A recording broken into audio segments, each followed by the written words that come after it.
සිරි දළදා වන්දනාව උදෙසා සදහැවතුන් පැමිණෙන වාහන පහසුවෙන් හඳුනාගෙන රථකාල් වෙත යොමු කිරීම සඳහා සහ පැමිණෙන සදහැවතුන් හට අවහිරතාවයකින් තොරව වන්දනා කටයුතු සිදු කර ගැනීමට ඉඩ සැලසීම සහ පැමිණෙන සදහැවතුන් සංඛ්‍යාව ගණනය කිරීම වෙනුවෙන් ස්ටිකරයක් හඳුන්වා දීමට කටයුතු යොදා ඇති බව පොලිස් මාධ්‍ය කොට්ඨාශය නිවේදනයක් නිකුත් කරමින් සඳහන් කරයි.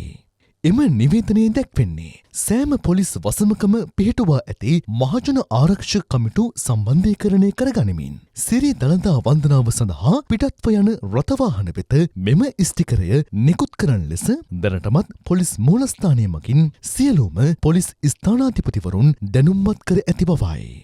වන්දනා කණ්ඩායම් පැමිණෙන රථවාහනවල ඉදිරියේ වම්පස ඉහළ කෙළවරේ පිටතට හොඳින් දර්ශනය වන ලෙස හා රියදුරුගේ දර්ශනයට අවහිරයක් නොවනසේ මෙම ස්ටිකරය අලවාගෙන පැමිණෙන ලෙස ශ්‍රී ලංකා පොලිසිය දන්වා සිටිනවා.